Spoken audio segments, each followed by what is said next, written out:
In this video, we will be upgrading the front suspension on my CRF 300L. We will be replacing the factory fork spring with a 188 to 220 pound YSS spring.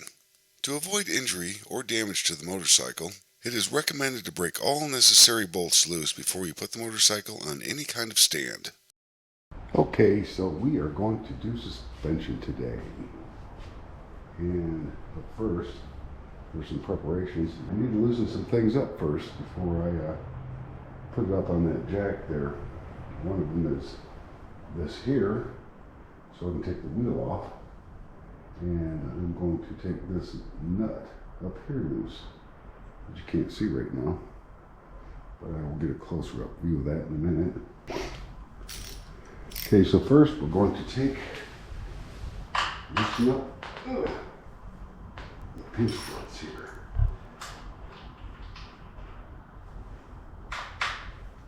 They have to be loosened, they don't have to be out. 9/16, what do you call it, hex bit. I put that thing on.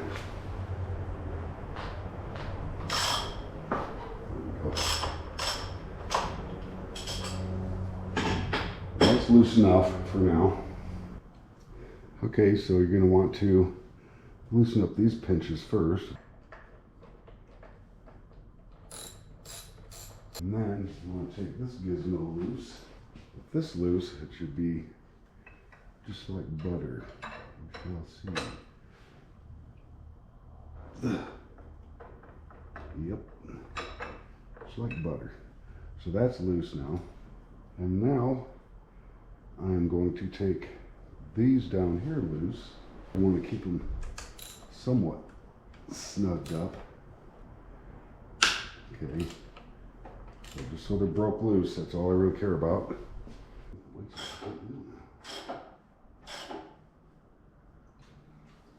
Okay. Now, I want to get the front wheel off. That right now,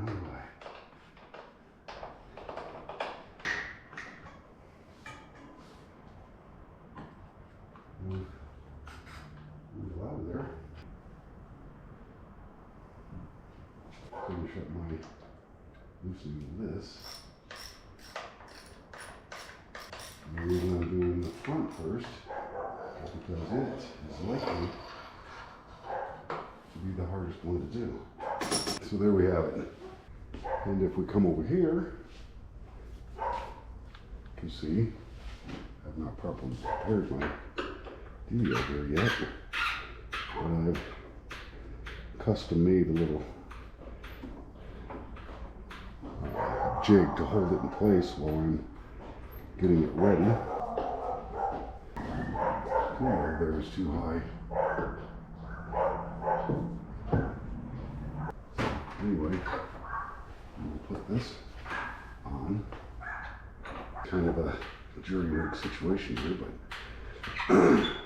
I didn't want to spend $300 on a special vise just to make this happen. So yeah, there's that. Okay, so use a 30mm socket to twist this thing off of here.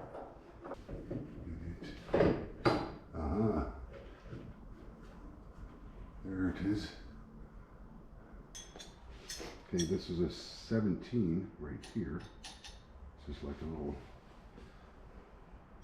I don't know what the hell you call it. And there's a 14mm nut below that.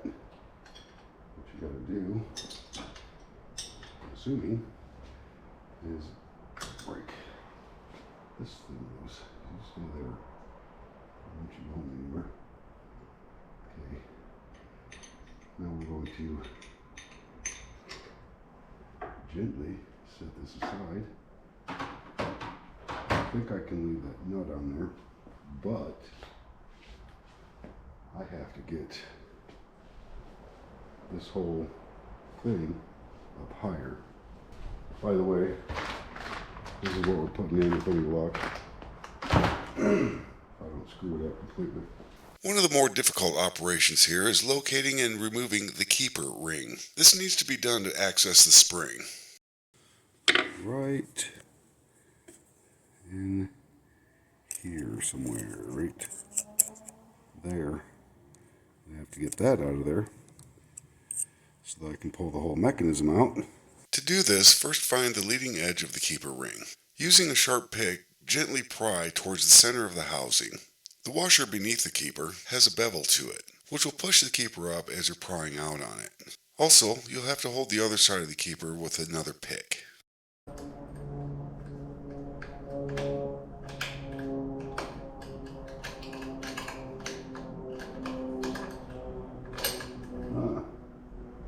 Swing.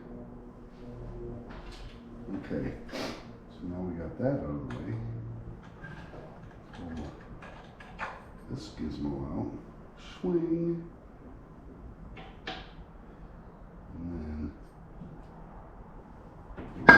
oops. Something else wrong here.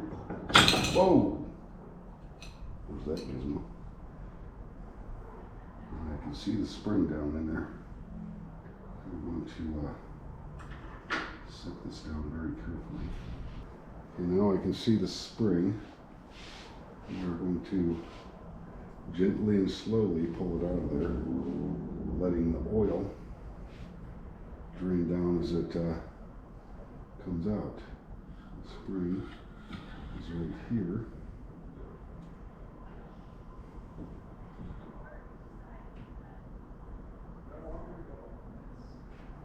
Remove that,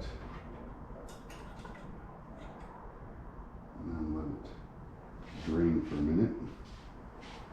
I'll continue doing this until I get the thing completely out of there. Aight. Okay, we're just about there.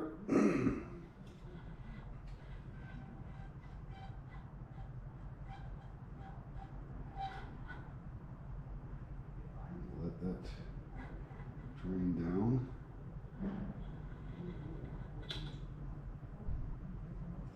Keep it over the top of it. Let it drain, drippy drip drain. Now, note, I did not disrobe this yet because I didn't want it getting any dirt on it before I put it in. And I know this looks weird, but keep in mind that it is the tapered end that goes to the top. So we will slowly, surely descend the new spring into the oil. And remember that this goes on this way. This is the top. That's the bottom. So, and this just goes in like this. And has to be pushed down a wee bit. Notice that the previous spring did not have to be pushed down. This, I might use the socket. I think I'll use it up here instead.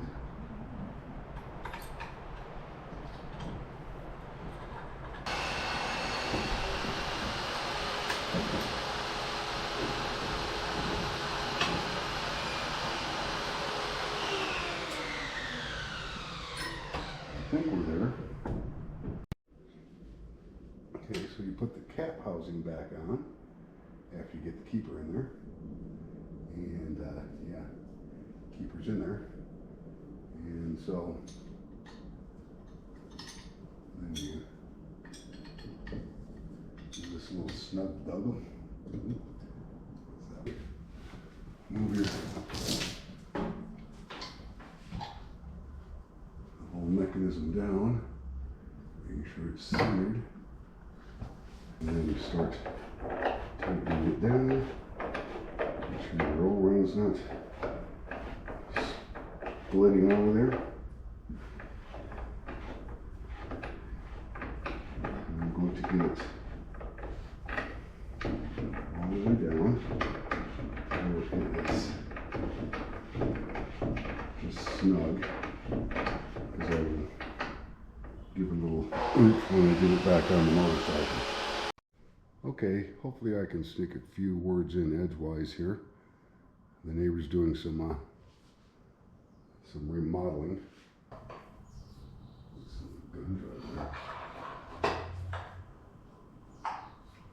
Anyway, back the way you came. Take the wires out.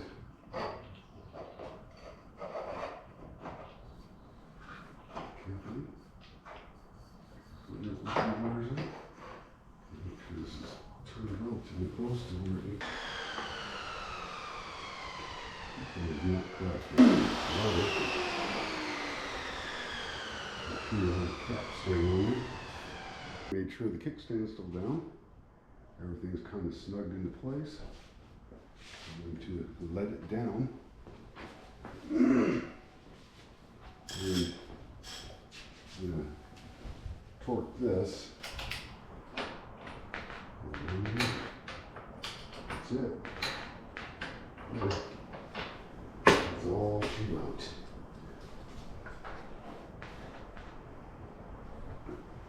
Anyway, now I can tighten down these. I'm not going to do them to torque specifications, because all this does is pinch down on this bolt here, so it doesn't run out on you. And I think just snugging them and a good little oomph will be good. I don't think they have to be excessively tight.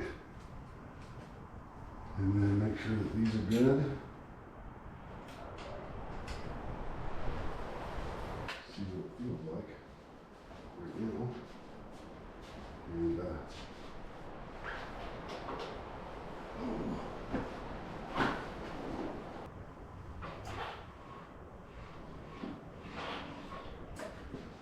yep, looks just quite a bit stiffer, which is good. That's the way I like it. Well, that's it for the front. I will be posting a separate video on the rear suspension, so be sure and subscribe and hit the notification button so you don't miss it. And as always, ride safe. This is the Moto Noob, signing out.